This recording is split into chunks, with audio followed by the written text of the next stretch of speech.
Hello students. तो मेरा नाम है आसिफ और आज हम लोग स्टार्ट करेंगे क्लास 10th का बहुत ही आसान चैप्टर हाइट एंड डिस्टेंस, है ना। बहुत लोग क्या इसको बोला ही जाता है एप्लीकेशन ऑफ ट्राइग्नोमेट्री। समझ में आया? पूछ रहे थे ना कि सर ट्राइग्नोमेट्री का यूज़ कहाँ है, कहाँ डेली लाइफ में हम लोग को दिखता है ट्राइग्नोमेट्री का यूज़, तो वही सीखने जा रहे हैं हम लोग, है ना। चलो आज हम लोग क्लास 10th का बहुत ही आसान चैप्टर स्टार्ट करने जा रहे हैं जिसका नाम है हाइट एंड डिस्टेंस। क्लियर है? इसका नाम क्या है? Height and distance. क्लियर है? देखो आज मैं बता दे रहा हूँ क्या इस चैप्टर में बेसिकली करेंगे हम लोग। आज से पहले हम लोग क्या करते थे, है ना, आज से पहले हम लोग क्या करते थे कि अगर मेरे पास कोई राइट एंगल ट्रायंगल है तो उसका मैं दो साइड पता होता था, तब हम लोग तीसरी साइड बता पाते थे। कोई राइट एंगल ट्रायंगल है, अगर मेरे को दो साइड गिवन होता था तब मैं तीसरी साइड बता पाता था। किसकी मदद से? पाइथागोरस थ्योरम की मदद से। याद है ना? हाइपोटेनस का square is equals to base का स्क्वायर प्लस हाइट का स्क्वायर। याद है? लेकिन आज से क्या, जब से हम लोग ट्राइग्नोमेट्री पढ़नी तब से अब दो साइड की ज़रूरत नहीं है। अगर मेरे को कोई एक साइड दे दिया और एक एंगल दे दिया राइट एंगल ट्रायंगल का, तो मैं राइट एंगल ट्रायंगल के सारे साइड्स और सारे एंगल बता दूंगा। क्लियर है? वही देखेंगे हम लोग आज। क्लियर है? चलो आ जाओ। हाइट एंड डिस्टेंस क्लास 10 का बहुत ही आसान चैप्टर भाई, बहुत ही आसान, बहुत ही आसान। देखो क्या करना है इस चैप्टर में। इस चैप्टर में देखोगे क्या करना है, आओ दिखाता हूँ मैं, आओ दिखाता हूँ। देखो मान लो ये कोई ट्रायंगल है ना, मान लो ये कोई ट्रायंगल है, ये 30 डिग्री है। ये कैसा ट्रायंगल है? राइट एंगल ट्रायंगल है, ए बी सी। क्लियर है? मान लेता हूं कि ये 6 मीटर का है, एसी कैमरा 6 मीटर का है। ये राइट एंगल ट्रायंगल है, मान लेते हैं एंगल ये जो है 30 डिग्री है और ये 6 मीटर का है। ठीक, अब मैं तुमसे पूछ लूंगा क्या कि ये बताओ ए बी कितना होगा, ए सी कितना होगा। देखो आज से पहले मैं एक साइड से नहीं बता पाता क्योंकि मेरे को बस एक ही चीज़ आती थी, क्या? Pythagoras theorem. पाइथागोरस थ्योरम क्या होता था? हाइपोटेनस का square is equals to perpendicular का स्क्वायर प्लस बेस का स्क्वायर। अब इस क्वेश्चन में दो चीज़ पता होता था तब तीसरी हम लोग बताते थे, दो चीज़ पता होता था तब तीसरी बताते थे। लेकिन आज मैं क्या बोल रहा हूँ कि मेरे को बस एक साइड दे दो और एक एंगल दे दो, मैं सब बता दूंगा। देखो यहाँ पे मेरे से ये पूछा ए बी बताओ कितना है। पहली बात तो बताओ ए बी है क्या। देखो याद करो ट्राइग्नोमेट्री का लेक्चर, थीटा के सामने जो होता था वो क्या होता था? परपेंडिकुलर। 90 के सामने जो होता था वो क्या होता था? हाइपोटेनस। और जो बच गया वो क्या होता था? बेस। क्लियर है? अब देखो मेरे से क्या पूछे? ए बी पूछा है, ए बी मतलब परपेंडिकुलर। क्लियर है? अच्छा, परपेंडिकुलर पूछ रहा, हाइपोटेनस दिया हुआ है। परपेंडिकुलर और हाइपोटेनस किस में आता है बताओ? याद है? पी बे पी हरा हरा बिस्लेरी। यही याद करने का तरीका बताया था ना। ये साइन का होता है, ये कॉस का होता है, ये टैन का होता है। चलो बताओ, देखो परपेंडिकुलर पूछ रहा है मेरे से, हाइपोटेनस दिया हुआ है। परपेंडिकुलर और हाइपोटेनस किस में आ रहा है बताओ? साइन में आ रहा है। बस साइन लगा दो इसमें, साइन 30 डिग्री कितना होता है बताओ? Perpendicular upon hypotenuse. साइन 30 की value 1/2 is equal to perpendicular तो निकालना है अपॉन हाइपोटेनस दिया हुआ है कितना? 6। तो बता दो परपेंडिकुलर कितना हो जाएगा? P is equal to P निकालना है ना। P को इधर रहने दो, 6 को इधर भेज दो, तो 6 इधर आके डिवाइड में था, इधर आके मल्टीप्लाई में अपॉन 2 कट के 3 आ गया सर। बस देखो 6 ये है, 3 ये है, 6 आ गया, 3 आ गया। अब ये नहीं बता दोगे क्या? पाइथागोरस थ्योरम लगा के बता दो, चाहे कोई ट्राइग्नोमेट्री रेशियो भी लगा के बता दोगे, आ जाएगा। जैसे मैंने ये निकाला है। अब देखो मान लो मेरे को ये निकालना है, ये निकालना है। अब मेरे पास हाइपोटेनस भी है, परपेंडिकुलर भी है, बेस पूछ रहा है। किसी एक को पकड़ लो। हाइपोटेनस और बेस किस में आता है बताओ? मैंने हाइपोटेनस को पकड़ लिया, ठीक है। हाइपोटेनस और बेस किस में आता है बताओ? हाइपोटेनस और बेस देखो कॉस में आता है, कॉस लगा दोगे, बेस भी आ जाएगा। जैसे ये निकाला है वैसे वो भी आ जाएगा। यही काम मेरे को इस चैप्टर में, पूरे चैप्टर में यही काम करना है। एक साइड दिया रहेगा, एक एंगल दिया रहेगा, कहेगा बाकी सब बताओ। क्लियर है? जैसे मैंने यहाँ पे सिंपली तुमसे बोल दिया है, इस चैप्टर में वर्ड प्रॉब्लम में दे देगा, वर्ड्स प्रॉब्लम में।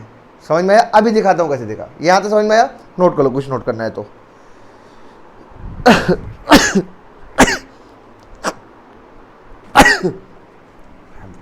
नोट कर लो, नोट कर लिया। चलो देखो मैंने अभी बताया है, बस मैंने अभी बस बताया है कि इस पूरे चैप्टर में बस यही करना है, एक एंगल दे देगा, एक साइड दे देगा, बाकी सब तुमसे पूछ लेगा। क्लियर है? अब हम लोग स्टार्ट करने जा रहे हैं क्लास 10 का सबसे आसान चैप्टर, हाइट एंड डिस्टेंस। आसान उसके लिए है जो ट्राइग्नोमेट्री पढ़ के आया है, ट्राइग्नोमेट्री पढ़ के आया। अगर नहीं पढ़ा है तो चैनल में जाकर सर्च करो, ट्राइग्नोमेट्री बहुत बेहतरीन तरीके से पढ़ाया है भाई, इतने बेहतरीन तरीके से पढ़ाया है कि अगर तुम्हें रात में 4 बजे भी उठा दूंगा मैं तो तुम सबका सब बता दोगे। क्लियर है? एक बार चेक कर लेना, अगर नहीं पढ़ा है तो, पढ़ा है तो कोई बात नहीं, तब सब समझ में आएगा। क्लियर है? चलो यहाँ सबसे पहले आता है क्या, line of site. Line of site ये क्या होता है सर? लाइन ऑफ साइट क्या होता है सर? देखो पहले मैंने बताया ना कि अभी मैंने बताया कि इस चैप्टर में क्या करना है, एक राइट एंगल ट्रायंगल रहेगा, एक तुम्हें एंगल दिया रहेगा, एक साइड दिया रहेगा, बाकी सब पूछ लेगा। ठीक है? और ये सारा चीज वर्ड्स प्रॉब्लम में दिए होंगे, मतलब कहीं ऐसा नहीं लिखा रहेगा कि ये ट्रायंगल है भैया, ये 30 डिग्री है, ये दे दिया, बाकी दोनों बताओ, ऐसा कहीं भी नहीं लिखा रहेगा, है ना? क्लास 4 में क्या ऐसा थोड़ी लिखा रहेगा? ट्रायंगल व्रायंगल कुछ नहीं बनाएगा, वो तुम्हें वर्ड्स प्रॉब्लम में बोलेगा, तुम्हें वर्ड्स प्रॉब्लम को पढ़ना होगा, लाइन पढ़ना होगा, ट्रायंगल बनाना होगा। ठीक? ट्रायंगल कैसे बनेगा अब देखो, कभी कभी बोल देगा क्या कि तुम कहीं ज़मीन पे खड़े हो, ये ज़मीन पे खड़े हो, क्लियर है? ये मान लो ज़मीन है, तुम ज़मीन पे खड़े हो और तुम देख रहे हो किसको? जल्दी बताओ, किसको देख रहे हो? एक बिल्डिंग में देख रहे हो। समझो बिल्डिंग में तुम क्या देख रहे हो ऊपर, समझ गए ना? बहुत चालाक हो। बिल्डिंग में तुम यहाँ खिड़की पे देख रहे हो, अब खिड़की पे कौन होगी तुम जानो। क्लियर है? अब देखो ट्रायंगल बन गई क्या? तुम यहाँ खड़े हो, ये हो गया बेस, ये हो गया हाइपोटेनस, ये हो गया नडी, ये ट्रायंगल बन गया। ये ऐसे ही ट्रायंगल बनेगा पूरे चैप्टर में, कभी तुम देखोगे खिड़की पे, कभी तुम खिड़की से नीचे देखोगे, बस यही सब काम होगा। ट्रायंगल बनेगा, हर जगह ट्रायंगल बनेगा। कैसे बनेगा अभी क्वेश्चन में देखेंगे हम लोग। मैंने बता दिया क्या कि सिंपल तुम्हें जैसे भी मैंने बताया कि ये ट्रायंगल है भैया, ये एंगल दिया हुआ है, ये साइड दिया हुआ है, बाकी सबके सब बताओ, ऐसा कहीं नहीं रहेगा। हाँ कॉन्सेप्ट वही यूज होगा। ठीक? ट्रायंगल तुम्हें बनाना होगा, लाइन में लिखा रहेगा, लाइन को पढ़ोगे, ट्रायंगल बनाओगे। ठीक? ट्रायंगल तुम्हें बनाना होगा। ठीक? एंगल्स वगैरह तुम्हें लिखने होंगे, कैसे? क्वेश्चन में सब दिया रहेगा, अभी मैं सब सिखा रहा हूं। क्लियर है? चलो देखो, सबसे पहली बात, लाइन ऑफ साइट क्या होता है? लाइन ऑफ साइट क्या होता है? देखो साइट तो जानते हो ना क्या होता है? साइट मतलब तो जानते हो ना क्या होता है? देखना। साइट मतलब देखना। जैसे मान लो तुम यहां पे खड़े हो, ये खड़े हो एकदम आराम से ज़मीन पे खड़े हो, है ना? और तुम वही सेम चीज़ किसी बिल्डिंग को देख रहे हो, किसी बिल्डिंग के टॉप को देख रहे हो। मान लो ये इस वाली खिड़की पे रूपाली खड़ी है और उसी से नैन मटक के मिला रहे हो। सर रूपाली नहीं, अंजलि नाम है भाई, रूपाली भी तो होगी किसी की। क्लियर है? ये तुम्हारी आँख है, तुम देख रहे हो रूपाली को यहाँ जो खड़ी है। क्लियर है? साइट मतलब क्या होता है? देखना। साइट मतलब क्या होता है? देखना।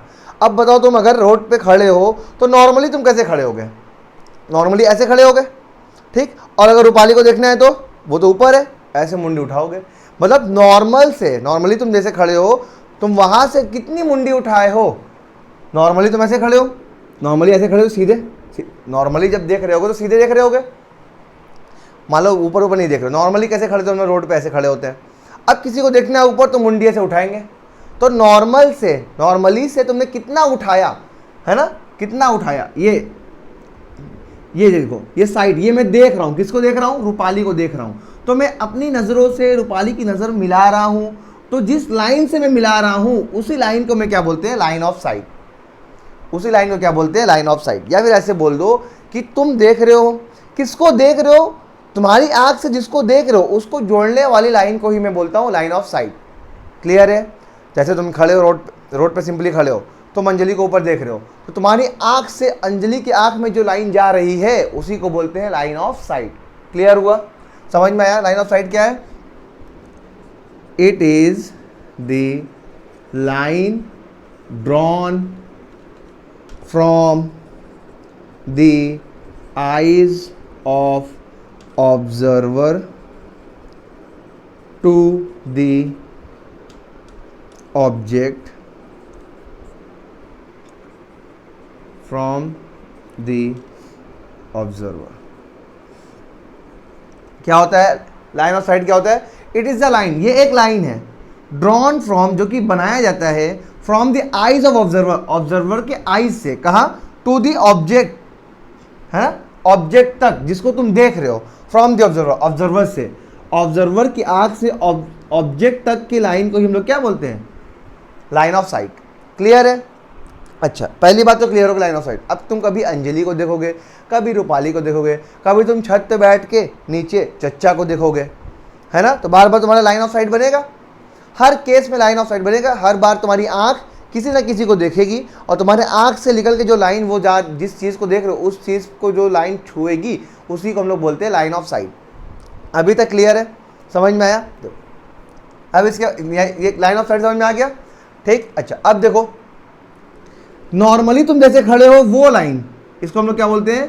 Horizontal line. हॉरिजॉन्टल लाइन किसको बोलते हैं? नॉर्मली जब तुम खड़े हो तब तुम्हारी आंख से कैसी लाइन निकलेगी? सीधी निकलेगी। नॉर्मली ऐसे रोड पे खड़े हो, रोड पे तो ऐसे नहीं खड़े हो, कैसे ही चलते हो, हाँ भैया देखते रहे कौन है, हाँ अंजलि, हाँ रूपाली, ऐसे तो नहीं करते हो ना।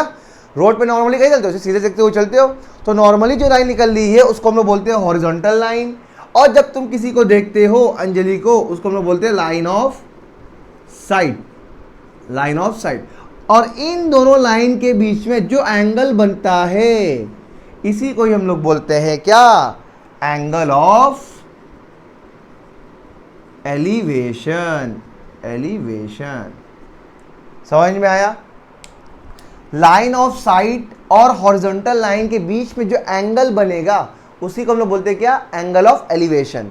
एलिवेशन मतलब ही होता है उठाना। मुंडी कितना एंगल पे उठाया तुमने, कितना डिग्री पे मुंडी को उठाया, उसी को बोलते हैं हम लोग एंगल ऑफ एलिवेशन।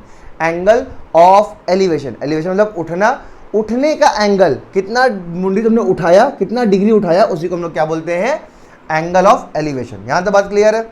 अच्छा देखो, रूपाली जब खिड़की पे बैठी होगी तो वो भी तो नॉर्मल बैठी होगी, ऐसे सिंपल सामने, है ना। लेकिन जैसे ही रूपाली को नीचे दिखा रोहन, ठीक, नॉर्मली रूपाली कैसे बैठी होगी? ऐसे बैठी होगी, यहाँ पे ऐसे बैठी होगी, तो नॉर्मली तो ये सामने दिखेगी। इसको क्या बोलते हैं? जब नॉर्मली कोई देखते हैं तो उसको क्या बोलते हैं? जब कोई नॉर्मली देखता है तो उसको क्या बोलते हैं? हॉरिजॉन्टल लाइन, है ना। और जब रूपाली देखेगी किसको? रोहन को, रूपाली की आंख से रोहन की आंख में, ठीक है, रूपाली की आंख से रोहन की आंख में, तो वो नीचे देखेगी, ऊपर देखेगी नहीं, क्योंकि वो ऊपर तो बैठी हुई है, नीचे देखेगी। तब उस समय हॉरिजॉन्टल लाइन और लाइन ऑफ साइट के बीच में जो एंगल बनता है ये वाला, इसको हम लोग क्या बोलते हैं? Angle of depression. डिप्रेशन मतलब नीचे की तरफ देखना, एलिवेशन मतलब ऊपर की तरफ देखना। क्लियर है? समझ में आया? ठीक, फिर से रिपीट करता हूं। लाइन ऑफ साइट क्या होता है? सिंपली जो चीज तुम ऑब्जर्व करो, जो चीज तुम देख रहे हो, तुम्हारे आंख से उस चीज तक जो लाइन जा रही है उसी को मैं बोलता हूं लाइन ऑफ साइट। क्लियर है? अब नॉर्मली तुम कैसे खड़े होते हो रोड पे? ऐसे, तो नॉर्मल से जितना तुमने अपनी मुंडी उठाया, नॉर्मल ऐसे मुंडी, इससे कितना उठाया उसी को मैं बोलता हूं एंगल ऑफ एलिवेशन। अब जो ऊपर बैठा होगा वो नॉर्मल तो ऐसे बैठा होगा, अब वो किसी चीज को नीचे देखता है तो वो मुंडी क्या करेगा? ऊपर करेगा कि नीचे करेगा? तो नॉर्मल से कितना डिग्री मुंडी नीचे किया उसी को मैं बोलता हूं क्या? Angle of depression. नॉर्मल को ही क्या बोलते हैं हम लोग? हॉरिजॉन्टल। नॉर्मल लाइन मतलब सिंपली नॉर्मली तुम जैसे बैठे हो वो। समझ में आया? एंगल ऑफ एलिवेशन हमेशा ऊपर देखेगा, एंगल ऑफ डिप्रेशन हमेशा ऊपर से नीचे देखेगा। समझ में आया? क्लियर है? चलो क्लियर है? चलो इतना नोट कर लो, कुछ नोट करना है तो कुछ नोट करना है तो नोट कर लो। इन दोनों का डेफिनेशन क्या लिखवाओ यार? ये एंगल ऑफ एलिवेशन क्या होता है? The angle of elevation is the angle between the horizontal line and line of site when observer looks above the normal line, above the horizontal line. ये क्या है? एंगल ऑफ डिप्रेशन क्या है? Angle of depression is the angle between the horizontal line and line of site when the observer looks below the horizontal line. जब horizontal line के ऊपर देखेगा तो एंगल ऑफ एलिवेशन, जब हॉरिजॉन्टल लाइन के नीचे देखेगा तो एंगल ऑफ डिप्रेशन। समझ में आया? क्लियर है? जब तुम अंजलि को देखोगे जमीन से तो बताओ क्या बनेगा? जल्दी बोल दो। हाँ, एंगल ऑफ एलिवेशन बनेगा। और जब अंजलि देखेगी तुम्हें ऊपर से तब क्या बनेगा बताओ? ये हुई ना बात। चलो फटाफट कहानी खत्म। कॉन्सेप्ट बस इतना ही था। क्वेश्चन में लिखा रहेगा एंगल ऑफ एलिवेशन, तो तुम समझोगे नीचे से ऊपर देख रहा है, क्वेश्चन में अगर लिखा रहेगा एंगल ऑफ एलिवेशन तो तुम समझ जाओगे क्या कि नीचे से ऊपर देख रहा है। क्वेश्चन में लिखा रहेगा एंगल ऑफ डिप्रेशन तो समझ जाओगे क्या कि ऊपर से नीचे देख रहा है। बस बात खत्म। क्लियर है? नोट करो ना, नोट करो। हम लोग क्वेश्चन लगाना स्टार्ट करते हैं। इस चैप्टर में कॉन्सेप्ट जो था बस इतना ही था। लाइन ऑफ साइट क्या होता है, एंगल ऑफ डिप्रेशन क्या होता है, एंगल ऑफ एलिवेशन क्या होता है, बाकी कुछ भी नहीं, बाकी कुछ भी नहीं। फटाफट नोट कर लो। नोट कर लिया? तुम नोट करो, मैं क्वेश्चन निकाल रहा हूँ। क्वेश्चन किधर है भाई? चलो नोट करो फटाफट। दिल को सुकून चाहिए, सुकून नहीं, कुछ और दे दो। पूरी एक आरज़ू चाहिए। नहीं सर, आरज़ू नहीं, हमें तो रूपाली चाहिए। जैसे पहले कभी कुछ भी चाह नहीं, नहीं चाह तो बहुत कुछ। चलो फटाफट जल्दी। हो गया? नोट हो गया? इरेज कर दूं? चलो बेटा, अब चैप्टर का स्टार्टिंग होता है। जो पहला क्वेश्चन कराया था ना मैंने, जो अभी लेक्चर को स्टार्ट करने से पहले सबसे बेसिक क्वेश्चन कराया था, वही क्वेश्चन है हर क्वेश्चन में आएगा, बस वर्ड्स में लिख के। ठीक है? चलो देखो, एक क्वेश्चन में दिखा रहा हूं तुम्हें लिख के। ठीक? एग्जाम्पल नंबर क्वेश्चन, हाँ वही समझ लो। एग्जाम्पल क्वेश्चन नंबर 1 क्या है? A vertical take √3 = 1.732। क्लियर है? चलो क्वेश्चन लिख दिया मैंने, क्वेश्चन लिख दिया। फटाफट देखो, स्टार्ट करते हैं। देखो एक मैं करके दिखाता हूँ, बाकी फिर ट्राई करना। ठीक है? क्या बोला? देखो, अ वर्टिकल पोल, एक पोल है वर्टिकल, वर्टिकल मतलब सीधी पोल खड़ी हुई, stand on the level ground, जो कि ग्राउंड पे खड़ी हुई है ना। देखो हाइट एंड डिस्टेंस का जितना भी क्वेश्चन होगा, क्वेश्चन पढ़ने से पहले तुम ग्राउंड बना देना ऐसे, क्योंकि सारे कारनामे तो ग्राउंड से ही होते हैं, सब चीज़ ग्राउंड से तो हम लोग देखते हैं। ठीक? ग्राउंड तो पहले ही बना देना। क्या बोला? देखो, a vertical pole stand on the level ground, एक ग्राउंड पे वर्टिकल पोल खड़ा हुआ है, ये पोल मान लेते हैं हम लोग हैं। ठीक? From the point on the ground, ground पे कोई पॉइंट है, कहाँ पे पॉइंट है?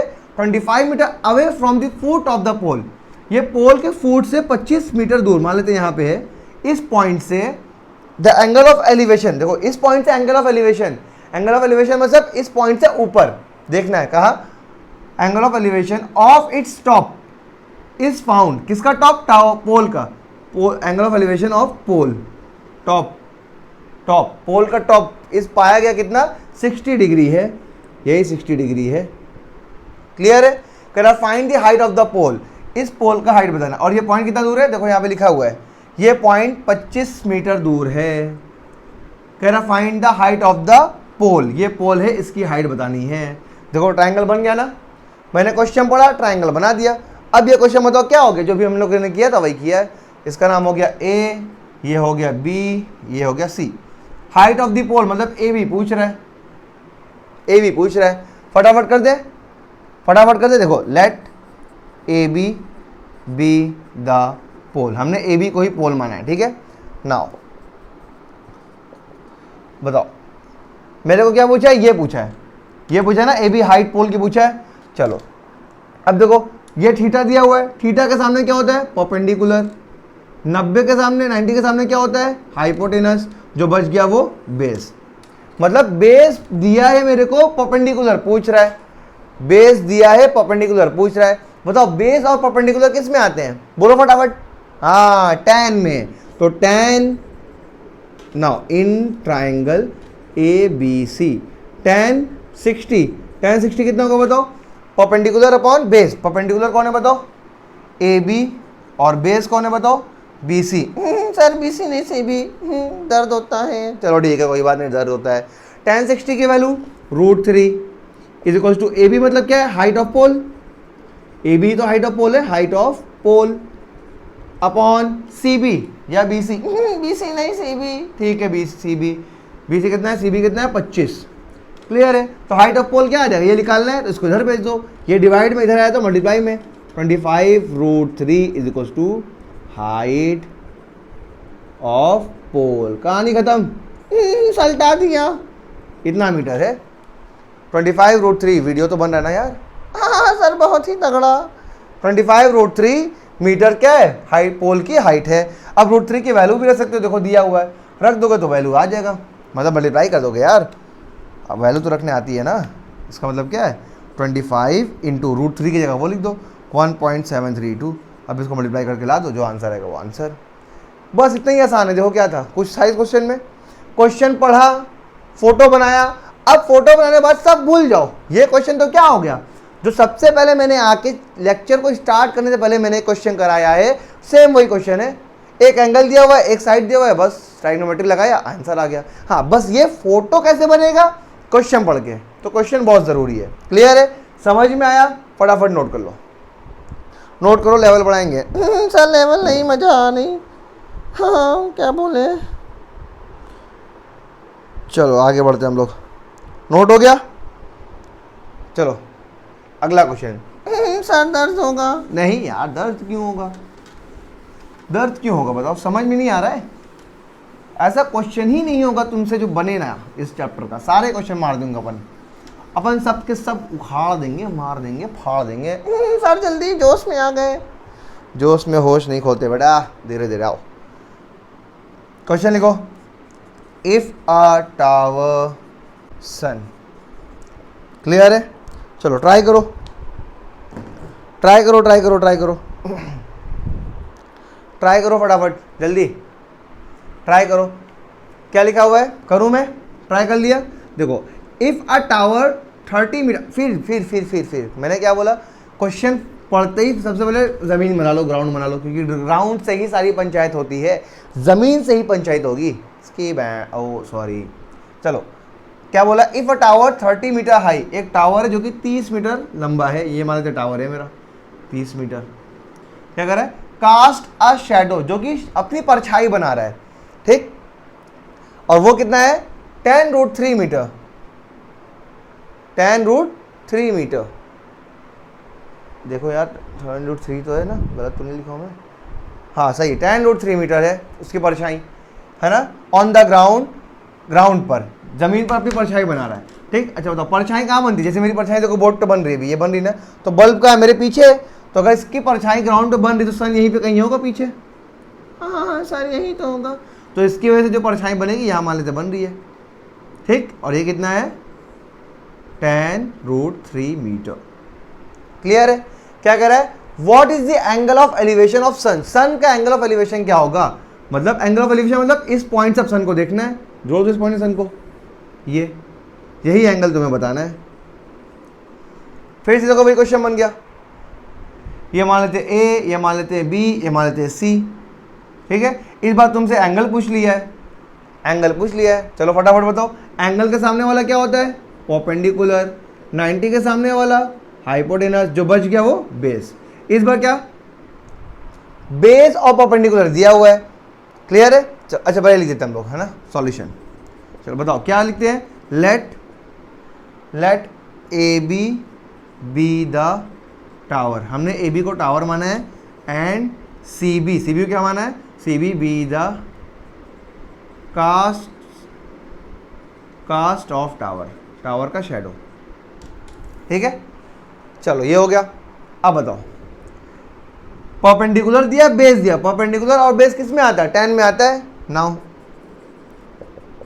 इन triangle A B C tan theta, tan theta क्या होता है बताओ, परपेंडिकुलर अपॉन बेस, लिख देता हूँ परपेंडिकुलर अपॉन बेस। परपेंडिकुलर कितने हैं बताओ, ए बी, बेस कितने हैं बताओ, बी सी, नहीं सी बी सर, ठीक है सी बी लिख दिया।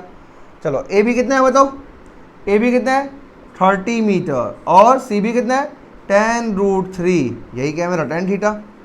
चलो 0 से 0 कैंसिल, क्या आ गया 3/√3।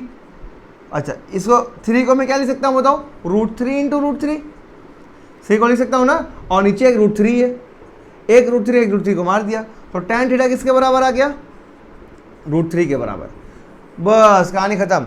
tan थीटा √3, बताओ tan थीटा √3 कब होगा, जब थीटा कितना होगा, यहाँ कितना मैं लिख दूँ कि √3 बन जाए, tan थीटा √3 है, तो बताओ थीटा कितना होगा, कितने एंगल की वैल्यू √3 होती है tan लगाने पे, 60 की value, therefore theta is equal to 60 degree. बताओ tan 60 की तो वैल्यू होती है भाई √3, tan 60 की ना √3 वैल्यू होती है, तो थीटा यहाँ पे कितना होगा 60 डिग्री होगा। कहानी खत्म, कहानी खत्म। ये मुझे था what is the angle of elevation, angle of elevation कितना है 60 डिग्री है। बताओ कुछ है इसमें, कुछ भी है? सर बहुत ही आसान है ये तो, कुछ भी नहीं है भाई साहब, कहानी ऐसे ही खत्म होगा। सब नोट कर लो, फटाफट नोट करो, फटाफट नोट करो। अगला क्वेश्चन दो।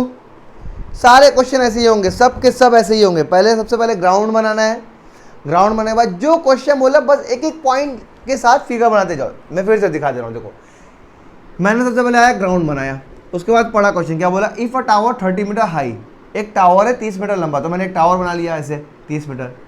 कास्ट अ शेडो, जो कि अपनी परछाई बना, कास्ट मतलब बनाना, परछाई बना रहा है जो कि इतना लंबा है tan√3। अब परछाई कहाँ बनाने का, देखो ऑन दी ग्राउंड, ग्राउंड पे बना रहा है, ठीक, ग्राउंड पे मैं परछाई बना दिया ये। अब परछाई अगर यहाँ बन रहा है तो सन कहाँ होगा, पीछे होगा, तभी तो परछाई आगे बनता है, तो सन यहाँ पे है।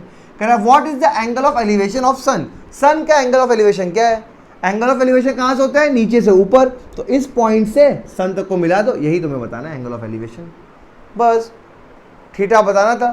देखो परपेंडिकुलर दिया हुआ है, बेस दिया हुआ है, परपेंडिकुलर और बेस किस में आता है, tan में आता है, इसलिए मैंने tan लगा दिया, ठीक, tan लगा दिया। अगर एक लाइन और लिखनी होगी तो यहाँ लिख लेना, क्या लिख लेना, let the angle of elevation, let the angle of elevation be theta, कि मैंने एंगल ऑफ एलिवेशन क्या मान लिया, थीटा मान लिया। फटाफट नोट कर लो, नोट करो, हम लोग आगे बढ़ते हैं। नोट कर लिया, चलो चलो भाई, चलो चलो चलो। सर बहुत ही मज़ा आ रहा है, बहुत ही मज़ा आएगा। अभी कहाँ, अभी तो हम लोग आगे बढ़ने तो दो यार। क्वेश्चन तो मतलब एकदम कुछ है ही नहीं ये चैप्टर। अगर ट्राइग्नोमेट्री किसी ने पढ़ा है तो ये चैप्टर में किसी को कहीं भी दर्द नहीं होगा, एक दर्द का छींक तक नहीं आएगी, और मैं चैप्टर खत्म कर दूंगा। सर छींक तो नहीं आ सकती। चलो अगला क्वेश्चन देखो, इफ अ लैम्प पोस्ट, फटाफट कर दो, फटाफट फटाफट फटाफट, जल्दी जल्दी ट्राई करो, सब लोग ट्राई करो भाई, बहुत आसान क्वेश्चन है। देखो मैं बता दे रहा हूँ, बहुत आसान क्वेश्चन है, जो मैंने ट्रिक बताया बस वैसे ही होगा। सबसे पहले क्या करो, ग्राउंड बना लो, ग्राउंड बना लिया। अब फटाफट क्वेश्चन पढ़ो, क्या लिखा हुआ है, if a 1 point tall girl, एक लड़की है जो कि 1.5 मीटर की है, stands eight a distance of, अच्छा 1.5 मीटर की लड़की बना लेता हूँ पहले, ये भैया लड़की है मेरी, क्या लड़की 1.5 मीटर बहुत ही लंबी है, stand at a distance of 3 metre from a lamp post, जो कि 3 मीटर दूर खड़ी है लैम्प पोस्ट से। माना तो ये लैम्प पोस्ट है मेरा, इससे तो कितने दूर पे खड़ी है, 3 मीटर, ये 3 मीटर की दूरी पे इससे खड़ी है, ठीक। लैम्प पोस्ट में जानते हो ना, जो लैम्प रोड पे लगे होते हैं बड़े बड़े यार, वही, ठीक। Post and cast a shadow of length, और ये अपनी शेडो बना रही है, ये लैम्प पोस्ट है पीछे है, लैम्प पोस्ट पीछे, तो इसका शेडो कहाँ बनेगा, आगे बनेगा, यहीं पे बनेगा। Cast a shadow of length, जो कि यहाँ पे मान लो, यहाँ पे शेडो बनाया है, इतना बड़ा शेडो बनाया है, और ये है कितना 4.5 मीटर का, क्लियर है। ऑन दी ग्राउंड, ग्राउंड में बना रही है। Then find the height of lamp post, ये लैम्प पोस्ट की जो हाइट मेरे को बतानी है, ये हाइट बता। अब बताओ ट्राइंगल कैसे बनेगा, बस इसको ज्वाइन कर दो सबसे, मान लेते ये लैम्प पोस्ट है, ठीक, ट्राइंगल बन गया, ठीक है। ये क्या है, मान लो ए, ये क्या है बी, ये क्या है सी, ये क्या है डी, ये क्या है ई, क्लियर है। फटाफट लिखो solution, let A B the lamp post, C E मेरा क्या है बताओ, C E B girl, C E girl है मेरी, डी सी क्या है मेरा, D C B shadow, shadow है। चलो फटाफट बताओ, मेरे को क्या बताना है, ए बी बताना है, यही बताना है मेरे को, ठीक। कैसे बताएंगे बताओ, कैसे बताएंगे बताओ। अगर मैं मान लूँ ये थीटा डिग्री है, ये अगर मैं मान लूँ थीटा डिग्री है, क्लियर है, तो बताओ इन ट्राइंगल, इन ट्राइंगल किसमें, इन ट्राइंगल डी ई सी, इस वाले ट्राइंगल में ये, ठीक। इसमें देखो क्या क्या दिया हुआ है, थीटा के सामने क्या होता है, परपेंडिकुलर, ये परपेंडिकुलर है, और 90 के सामने क्या होता है, हाइपोटेनस, और जो बच गया वो बेस, ठीक है। चलो परपेंडिकुलर और बेस दिया हुआ है, मतलब क्या लगा सकते हैं हम लोग, परपेंडिकुलर और बेस किस में आता है, tan में, tan लगाओ, tan थीटा क्या होता है, परपेंडिकुलर अपॉन बेस, मतलब 1.5 अपॉन बेस कितना है 4.5, क्लियर इतनी बात। समझ में आया? अच्छा, अब देखो क्या करेंगे, इस बड़े वाले ट्रायंगल में tan थीटा लगा दो, इस बड़े वाले ट्रायंगल में। नाउ इन ट्रायंगल किसमें, ABD में tan थीटा क्या होगा बताओ, इसमें भी होगा क्या, परपेंडिकुलर अपॉन बेस। अब ट्रायंगल कौन है, बड़ा वाला, ये तो थीटा ये, तो थीटा के सामने क्या होता है, परपेंडिकुलर, तो AB मेरा है परपेंडिकुलर, और बेस कौन है, 90 के सामने वाला हाइपोटेनस, ये हाइपोटेनस है, ये बच गया बेस। बेस कितना है, 4.5 + 3 तो मतलब 7.5। फिर ना बेस पूरा यहाँ से यहाँ तक है ना, बड़ा वाला ट्राइंगल है इस बार, बस हो गया। अब देखो ये भी tan थीटा है, ये भी थीटा है, अगर थीटा सेम है, थीटा ये भी था, थीटा इसमें इस वाले ट्राइंगल में, छोटे वाले ट्राइंगल में थीटा यही है, बड़े वाले ट्राइंगल में भी थीटा यही है। अगर थीटा सेम है तो tan लगाने पे आंसर भी सेम आएगा, सेम आएगा ना, मतलब जो ये है वही ये भी है ना। इसको मान लेते हैं इक्वेशन 1, इसको मान लेते हैं इक्वेशन 2। फ्रॉम 1 and 2, दो इक्वेशन 1 और इक्वेशन 2 बताओ क्या दोनों सेम होंगे, इक्वल होंगे?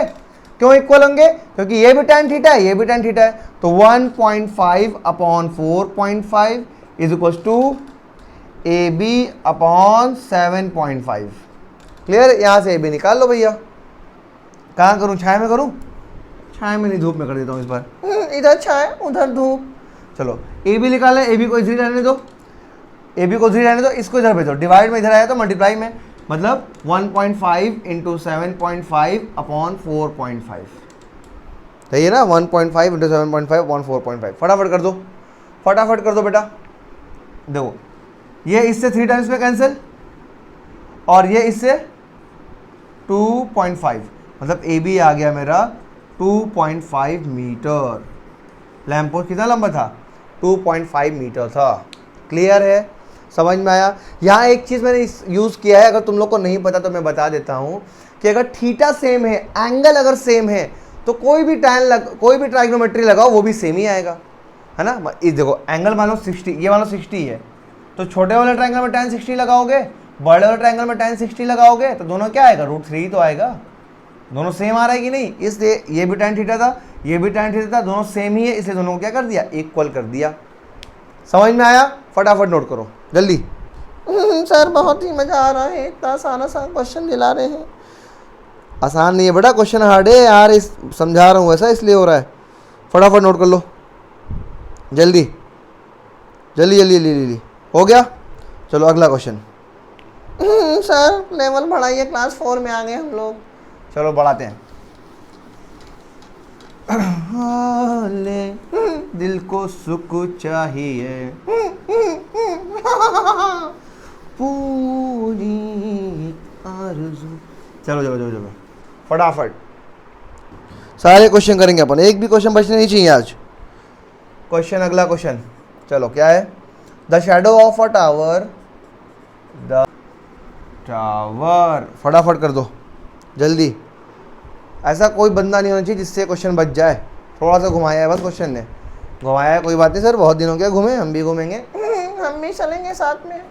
फटाफट जल्दी ट्राई करो, जल्दी जल्दी जल्दी फटाफट। जिसका आ गया फट से कमेंट में आंसर लिख दो बिना देखे, जल्दी। आ गया? आ गया? चलो देखते हैं। सबसे पहले ग्राउंड बना देंगे, ये तो पता ही है, ग्राउंड तो सर बनना ही है, बनना है।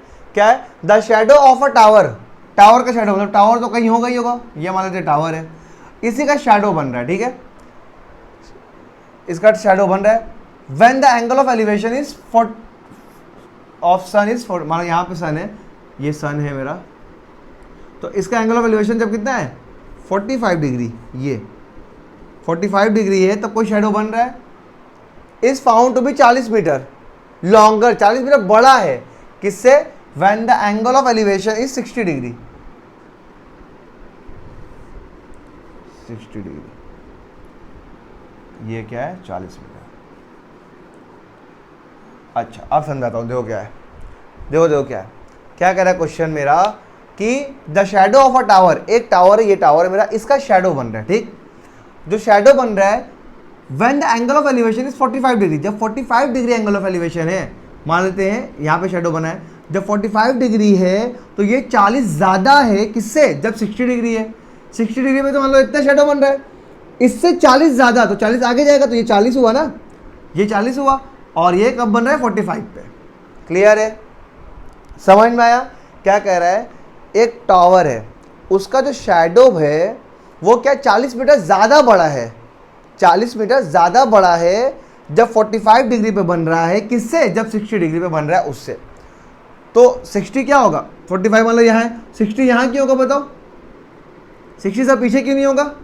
अगर पीछे होगा तो 60 में बड़ा हो जाएगा ना, बड़ा तो 45 वाला है ना। देखो क्या लिखा है क्वेश्चन में, when the angle of elevation is 45 degree is found to be 40 metre longer. 45 जब है तो 40 मीटर ज़्यादा है, तो 45 बाद में होगा ना, तभी तो 40 ज़्यादा होगा। अगर 60 को यहाँ ला दोगे तो मसला गड़बड़ा गया, 60 वाला ज़्यादा हो गया ना। क्वेश्चन में क्या बोला? 45 वाला ज़्यादा है। देखो, when the angle of elevation is 45 degree is found to be 40 metre longer, 40 metre ज़्यादा है, किससे? When the angle of elevation is 60 degree, 60 degree वाले से 40 मीटर ज़्यादा है, तो 60 वाला मान लो यहाँ तक है, इससे 40 ज़्यादा है।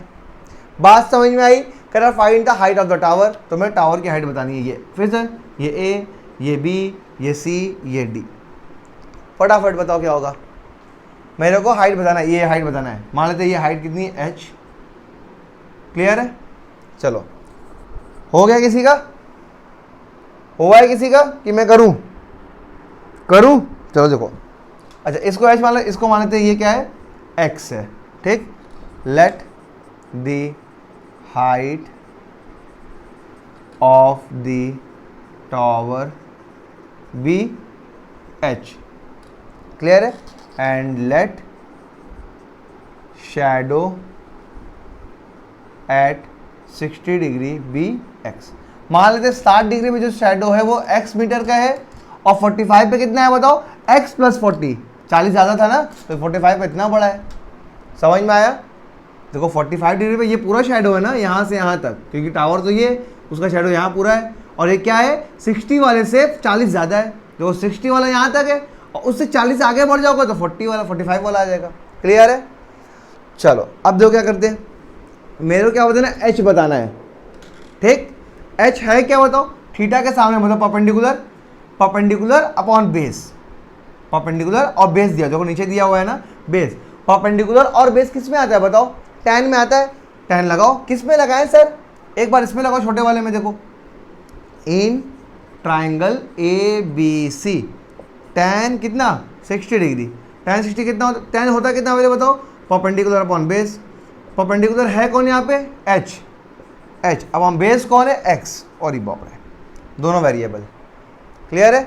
h अपॉन x मतलब tan 60 होता कितना है? √3 is equal to h upon x। तो h कितना हो जाएगा बताओ? x निकाल दे, x कितना हो जाएगा बताओ?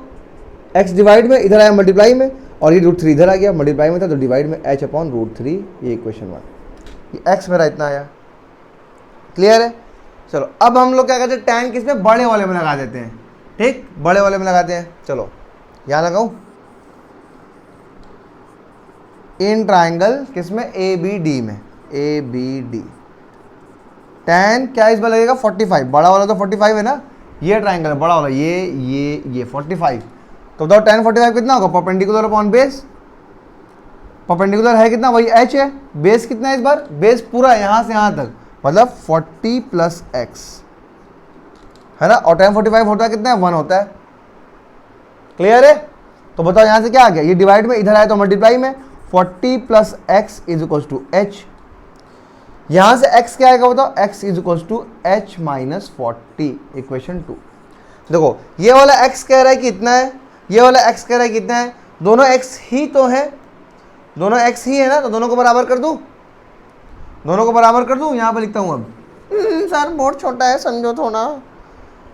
फ्रॉम 1 and 2, देखो इससे भी मैंने x निकाला है, इससे भी x निकाला है, दोनों को इक्वल कर दो। ये क्या बोल रहा है? h बाई √3, दोनों बराबर होंगे आपस में क्योंकि दोनों x ही तो हैं। h by √3 is equal to h minus 40। Clear है? बताओ फटाफट, अब इसको सॉल्व कर लोगे ना यार। चलो इसको इधर ला दो, उसको उधर भेज दो। चलो 40 को इधर लाओ तो ये हो गया प्लस 40, और इसको उधर भेज दो, h minus h by √3। Clear है? इसके बाद कैसे सॉल्व होगा बताओ? इधर की तरफ बोलो, 40 is equal to √3h -1 √3h -h upon √3। Clear है? चलो इसको ऐसे मल्टीप्लाई कर लीजिए दो, 40√3 is equal to h common कर लूँ मैं, h अगर कॉमन कर लूँगा तो ऊपर क्या बचेगा √3 -1। बोर्ड पे तो दिख रहा है ना सर, दिखना तो चाहिए। हाँ क्लियर है? तो h क्या आ जाएगा यहाँ से बताओ, h इज इक्वल टू, देखो ये मल्टीप्लाई में, इसको इधर भेजो डिवाइड में, तो 40√3 तो पहले से था और ये आ गया डिवाइड में √3 -1। यहाँ तक नोट करो, मैं आगे कराता हूँ। h आ गया मेरा, देखो 40√3 अपॉन √3 -1। अब इसको बस सॉल्व करना है, नोट करो यहाँ तक। क्वेश्चन इरेज कर दूँ क्या? थोड़ा सा क्वेश्चन इरेज करता हूँ ना, ताकि यहाँ पे मैं सॉल्व करूँगा। चलो देखो h कितना आया है, h is equal to 40√3 upon √3 -1। Denominator में इरेशनल नंबर तो लोग छोड़ते नहीं है, क्लास 9 में सीखा है अभी बचपन में ही सीखा है, बचपन में ही तो सीखा है क्लास 9 में। डिनोमिनेटर में इरेशनल नंबर नहीं छोड़ते, इसको रेशनलाइज कर दो, √3 + 1 अपॉन √3 + 1। चलो क्या हो जाएगा बताओ, मल्टीप्लाई करो, 40 इंटू √3 √3 इंटू √3 3 हो जाएगा, 40 ये क्या हो जाएगा 120 प्लस 40√3, नीचे क्या हो जाएगा बताओ, a minus B, a plus B क्या हो जाएगा, a square minus B square, तो a स्क्वायर मतलब 3 - 1। चलो ठीक है, तो 120 प्लस 40√3 अपॉन 2, और 2 से का काट दोगे, डिवाइड कर दोगे, क्या हो जाएगा 2 कॉमन कर लो ऊपर, तो 60 प्लस 20√3 अपॉन 2 कट गया, तो आंसर आ गया मेरा फाइनली ये। आंसर क्या है मेरा 60 प्लस 20√3, यही h है मेरा। अगर √3 की वैल्यू रख दोगे तो एकदम क्लियर आंसर आ जाएगा। नोट कर लो फटाफट, सब आ रहा था ना बोर्ड पे सर सब दिख रहा है, फटाफट नोट कर लो।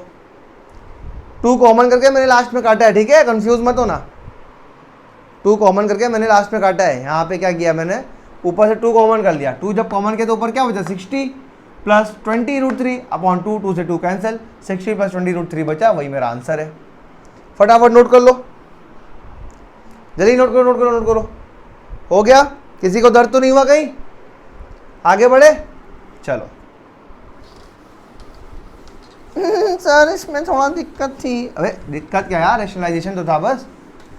सर बचपन की बातें नहीं याद है। बचपन की बातें नहीं याद है, परसों बाबू ने क्या खाया वो सब याद है। हाँ सर बाबू को बीच में मत लाइए वरना ब्लॉक कर देंगे। मेरे को कहाँ से ब्लॉक करेगा यार। ठीक है, चलो अगला क्वेश्चन लिखो। ये हो गया, ये हो गया। चलो एक क्वेश्चन अगला लिखा, थोड़ा लेवल बढ़ाए, लेवल बढ़ाया जाए थोड़ा। चलो एक क्वेश्चन लिखो अगला। From a point O on the ground, from a tower.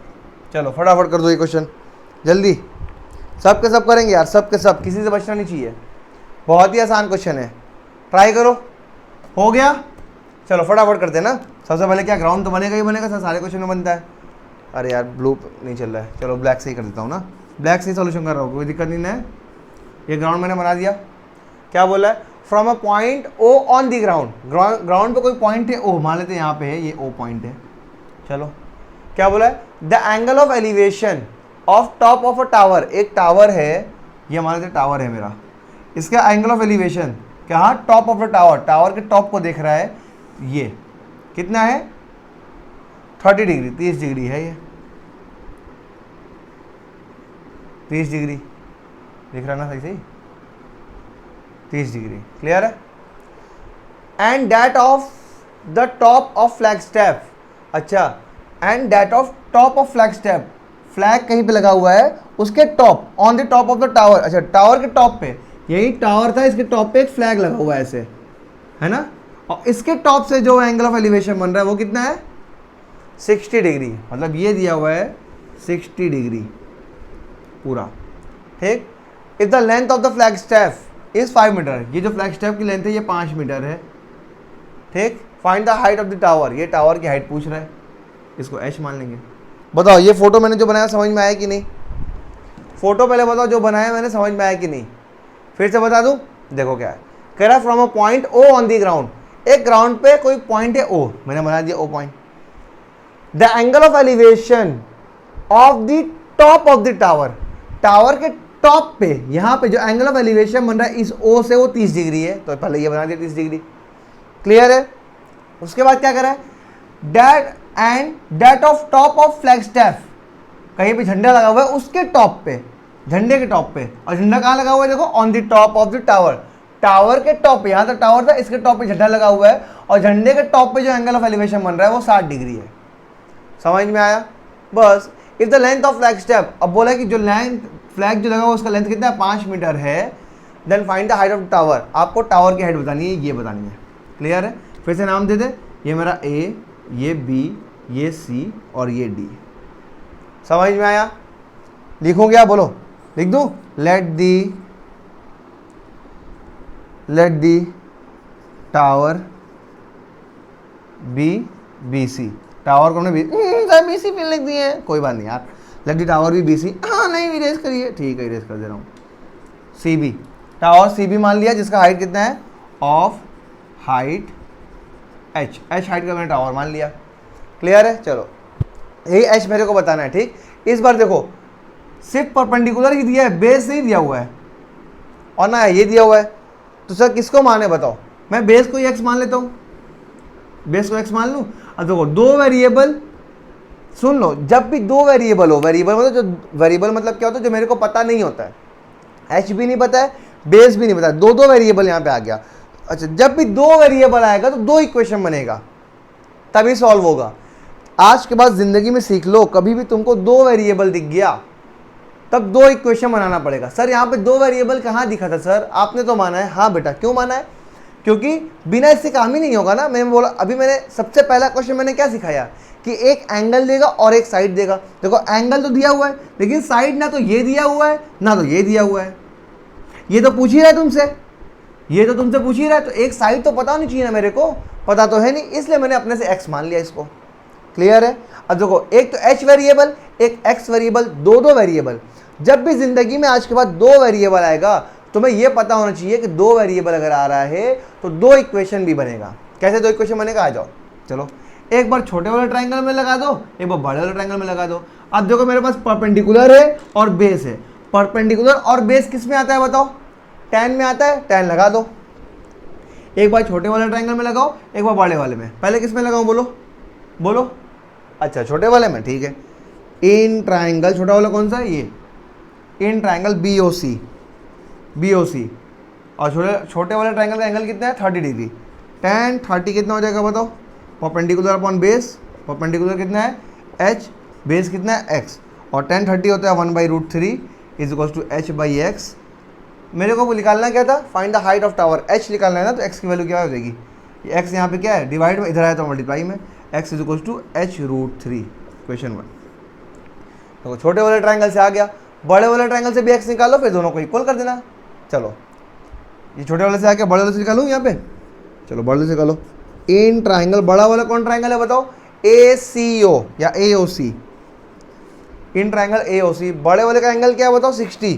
तो tan 60 इज इक्वल टू क्या होता है, परपेंडिकुलर अपॉन बेस। tan 60 कितना होता है, √3 इज इक्वल टू परपेंडिकुलर कितना है, इस बार बड़ा वाला ट्रायंगल है ये, तो परपेंडिकुलर ये पूरा हो गया 5h + 5, h + 5, और बेस कौन है, बेस तो भी यही है, x ही है, अपॉन x। यहाँ से x क्या हो जाएगा बताओ, x इज इक्वल टू, ये डिवाइड में, इधर आया तो मल्टीप्लाई में, x इज इक्वल टू, ये मल्टीप्लाई में था, इधर गया तो डिवाइड में, h + 5/√3। क्लियर है? इक्वेशन 2। ठीक, अब ये भी x है, ये भी x है, दोनों क्या होंगे, इक्वल होंगे। इक्वल कर दो, फटाफट इक्वल करूँ, यहाँ पे करता हूँ, यहाँ पे करता हूँ ना। देखो ये भी x है, ये भी, दोनों इक्वल होंगे। फ्रॉम 1 = 2, ये क्या है, h +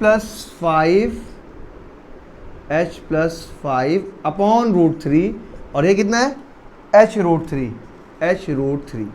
चलो इसको इधर डिवाइड में, इसको इधर भेजो मल्टीप्लाई में, तो h + 5 √3 × √3, 3 बन जाएगा, तो 3h। h + 5 is equal to क्या आ गया, 3h। क्लियर है? h निकालना है मेरे को, ये उधर भेज दो, 5 इज इक्वल टू 3h, ये प्लस में था उधर गया तो माइनस, एच, तो 5 is equals to 2h, 2h is equals to 5, h is equals to 5/2, मतलब कि 2.5 मीटर आ गया, टावर का हाइट आ गया 2.5 मीटर। समझ में आया? समझ में आया चीज़ बताओ? क्लियर है? कभी भी आज के बाद देखो, मैं बता रहा हूँ, फिर से बता रहा हूँ, हाइट और डिस्टेंस में एक एंगल और एक साइड होना चाहिए। मैंने सबसे पहला क्वेश्चन जो कराया वो यही कराया कि आपको आज के बाद किसी भी राइट एंगल ट्रायंगल में अगर एक साइड दिया हुआ है और एक एंगल दिया हुआ है तो तुम सारी चीज़ें बता दोगे। ठीक, एक साइड और एक एंगल मिनिमम है, इतनी चीज़ तो मेरे को चाहिए ही चाहिए। अगर नहीं है तो मैं अपने से मानूंगा। यहाँ पे देखो, यहाँ मैंने फोटो जब बनाया तो ना तो मेरे को ये पूरा साइड दिया था, ना तो मेरे को ये पूरा साइड दिया था, ना तो मेरे को ये पूरा साइड दिया था, दिया ही नहीं था। ठीक, और ये जो पूछ रहा था ये पूछ ही लिया, बचा ये और ये, तो इसको मानूं चाहे इसको मानूं, मैंने इसको मान लिया। क्यों? क्योंकि tan लगाना है परपेंडिकुलर अपॉन हाइपोटेनस। इसको x मान लिया अपने से। अब x एक तो अपने से माना है, एक क्वेश्चन में पूछा है, तो दो वेरिएबल मतलब दो इक्वेशन बनेंगे। एक इक्वेशन छोटे वाले ट्रायंगल में बना दिया, एक इक्वेशन बड़े वाले ट्रायंगल में बना दिया, दोनों से x निकाला, x ये भी है, x ये भी है। अगर ये x है और ये x है, दोनों x ही है तो दोनों इक्वल होंगे, दोनों को इक्वल कर दिया, h की वैल्यू आ गई। क्लियर है? फटाफट नोट कर लो। सर बहुत ही मजा आ रहा है, फटाफट नोट कर लो बेटा। एक लास्ट क्वेश्चन करेंगे आज का, आज के सेशन का एक लास्ट क्वेश्चन करें, लास्ट क्वेश्चन करा जाए एक। सर लास्ट क्वेश्चन करा दो एक। चलो आज के सेशन का एक लास्ट क्वेश्चन करते हैं हम लोग, और बहुत ही बेहतरीन क्वेश्चन होगा वो। ठीक है, नोट हो गया ये? चलो इरेज करता हूं मैं। हाँ सर धीरे इरेज करो, दर्द होगा। अबे इरेज करने में क्या दर्द होगा साले?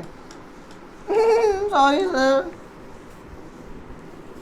आज के चैप्टर, आज के लेक्चर का लास्ट क्वेश्चन, और फटाफट तुम उसके बाद पूरा बुक लगा डालोगे, जो क्वेश्चन नहीं आएगा बताओगे। सर इतना पास मत आओ, डर लगता है आपसे। चलो अगला question. As observe from the top of, as observe, try करो फटाफट, ट्राई करो। हो गया? हो गया, चलो करते आओ। सबसे पहले क्या ग्राउंड बना देते हैं मन, ग्राउंड बना दिया। As observe from the top of 100 metre high lighthouse, एक 100 मीटर लंबी हाइट हाउस है, उसके टॉप से देखा जा रहा है। देखो from the top of, top से देखा जा रहा है। अच्छा अगर ऊपर से देखा जा रहा है तो बताओ क्या देखा जाएगा? नीचे देखा जाएगा, मतलब एंगल ऑफ डिप्रेशन आना चाहिए। देखते हैं आ रहा है कि नहीं। The angle of depression is two ship, हाँ देखो आ गया। The angle of depression of two ships, दो शिप हैं। अच्छा ये जमीन है, ये पानी है ना, ये समुद्र मान लो। ठीक, दो शिप है, उनका एंगल ऑफ एलिवेशन डिप्रेशन क्या है? 30 डिग्री और 45 डिग्री। मान लो ये शिप है मेरा, एक ये शिप है मेरा, है ना, दोनों का क्या एंगल ऑफ डिप्रेशन। अच्छा एंगल ऑफ डिप्रेशन याद है किससे नापते थे? वही सेम केस, हॉरिजॉन्टल लाइन से। अच्छा यहाँ पे जो बंदा बैठा होगा लाइट हाउस के टॉप पे, वो नॉर्मल तो ऐसे बैठा होगा, और जब शिप को देखता होगा तो नीचे किया होगा मुंडी। यही नॉर्मल से नीचे कितना किया, इसी को एंगल ऑफ डिप्रेशन बोलते थे। नॉर्मल क्या होगा? सामने देख रहा होगा, और नीचे कितना, एक बार इसको देखा होगा, एक बार इसको देखा होगा। ठीक, तो बताओ कौन 30 और कौन 60? ये 30 हो गया मेरा, ये 45 हो गया।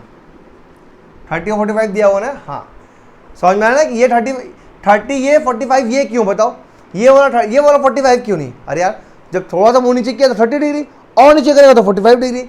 जब यहाँ से इसने थोड़ी सी मुंडी नीचे की ऐसे तो 30 डिग्री, और नीचे किया 45, बढ़ेगा तो बढ़ेगा नहीं, ये वाला ना 45 होगा। क्लियर है? कौन 30 कौन 45? क्लियर है? चलो और क्या दिया हुआ है? If one ship is exactly behind the other, हाँ एक वाले दूसरे के पीछे है, on the same side of the light house. अच्छा ये लाइट हाउस है मेरा, जो कि 100 मीटर का दिया हुआ है क्वेश्चन में। क्लियर है? और दोनों लाइट हाउस के सेम साइड पे ही है ना, एक इधर और एक इधर भी हो सकता था, तब प्रॉब्लम होता, इसलिए उसने क्या बोल दिया, दोनों एक साइड ही हैं। क्लियर है? कह रहा find the distance between ship, ये निकालना है तुम्हें, डिस्टेंस बिटवीन शिप ये निकालना है, दोनों के बीच में दूरी कितनी है। किया जाए? चलो फटाफट नेमिंग करो। ये हो गया मेरा ए, ये बी, ये मान लेते सी, ये मान लेते डी। ये मेरे को डी सी बताना है, मेरे को डी सी ही बताना है। क्लियर है? करा जाए? अच्छा ये बताओ अगर ये 30 डिग्री है तो ये भी 30 डिग्री होगा। अगर मैं 30 डिग्री तो किसी को दर्द तो नहीं होगा? क्यों सर, क्यों 30 लिख दिया? अबे ऊपर भी हॉरिजॉन्टल, नीचे भी हॉरिजॉन्टल और ये ट्रांसवर्सल, अगर ये 30 तो ये भी 30, पढ़ा है ना? ये हॉरिजॉन्टल दोनों तो पैरेलल ही होते हैं ना यार, क्लियर है? अच्छा, अगर ये 45 तो ये भी 45, किसी को दर्द हुआ क्या? नहीं सर, क्लियर है? चलो अब देखो मैं कैसे लाता हूँ, अब सॉल्यूशन करते हैं हम लोग, सॉल्यूशन करते हैं। चलो मेरे को डीसी चाहिए ना, डीसी किस में आ रहा है? ये इस ट्रायंगल, लेकिन इसमें तो लगेगा नहीं, 90 डिग्री में लगता है, तो पहले इसमें लगा लेते हैं। इन ट्रायंगल ABC है ना, देखो ये थीटा के सामने परपेंडिकुलर, 90 के सामने हाइपोटेनस, जो बच गया वो बेस, तो tan 45 क्या होगा बताओ? Perpendicular upon base. tan 45 होता क्या है? 1 होता है। परपेंडिकुलर कितना है? 100, और बेस कौन है इस बार? BC। ये सर BC नहीं CB बोलो, ठीक है CB, तो CB इक्वल टू कितना आ गया बताओ? डिवाइड में इधर क्या मल्टीप्लाई में, CB इक्वल टू 100 मीटर। किसी को दिक्कत? ये आ गया 100 मीटर मेरा, किसी को दिक्कत नहीं है ना? लेकिन वो नहीं निकालना है मेरे को निकालना है DC, ये निकालना है, इसको मान लेते हैं X है, ठीक। चलो अब बताओ किस ट्रायंगल में लगा दे? मैं बड़े वाले ट्रायंगल में लगा दूं क्या? एक बार आ जाओ, इन ट्रायंगल ABD बड़े वाले ट्रायंगल में लगा दिया। ये बड़े वाले ट्रायंगल में जब लगाओगे तो tan कौन सा एंगल होगा बताओ? tan 30 degree. tan 30 डिग्री होता कितना है? tan 30 क्या होता है? Perpendicular upon base. tan 30 की वैल्यू क्या होती है? 1/√3। परपेंडिकुलर 100 दिया हुआ है, बेस इस बार पूरा ये है पूरा, तो x + 100, क्लियर है? चलो मेरे को क्या निकालना है? x निकालना है, तो ये डिवाइड में इधर गया तो मल्टीप्लाई में, x + 100 √3 डिवाइड में इधर गया तो मल्टीप्लाई में 100√3, क्लियर है? तो x इक्वल टू क्या गया बताओ? 100√3 - 100, क्लियर है? चलो 100 कॉमन कर लो, √3 - 1 x इक्वल टू आ गया। अब अगर √3 की वैल्यू क्वेश्चन में दी रहती है 1.732, तो यहाँ पुट कर दो, आ जाएगा वो भी, यहाँ लिख दो x इक्वल टू 100 1.732 - 1, तो आ जाएगा 100 इंटू 1.732 में से 1 माइनस हो गया तो क्या हो गया? 0.732 नहीं लिखता हूँ ना, तो मल्टीप्लाई करो 73 मीटर, x आ गया। फटाफट नोट कर लो, जल्दी नोट करो फटाफट, जल्दी नोट करो, क्लियर है? तो आज हम लोग का हाइट एंड डिस्टेंस का लेक्चर कंप्लीट हुआ, क्लियर है? अब तुम जाओ, घर ही पे तो होगे, घर पे हो, NCERT खोलो, फटाफट क्वेश्चन लगाना शुरू करो, क्लियर है? सारे क्वेश्चन में एक ही कॉन्सेप्ट है यार, सारे क्वेश्चन में एक ही कॉन्सेप्ट है। फटाफट ग्राउंड बनाओ, क्वेश्चन जो बोला है वो करो, अपने आप ट्रायंगल बनाओ, ठीक, सारा क्वेश्चन सॉल्व हो जाएगा। जो क्वेश्चन नहीं आ रहा है तो मेरे को कमेंट सेक्शन में लिख के बता दो, मैं उस पर वीडियो बना दूंगा स्पेशली तुम्हारे लिए। जो भी क्वेश्चन नहीं आ रहा है, जिस पे भी डाउट्स आ रहे हैं, क्वेश्चन नंबर, एक्सरसाइज नंबर लिख के मेरे को कमेंट सेक्शन में छोड़ दो, मैं तुम्हें बता दूंगा, क्लियर है? चलो अगर आज कुछ भी समझ में आया तो तुम्हें क्या करना है पता है? सर लाइक सब्सक्राइब, ठीक है कर दो यार, गरीब आदमी, गरीब तो नहीं है सर। चलो पढ़ते रहो, ऑल द वेरी बेस्ट।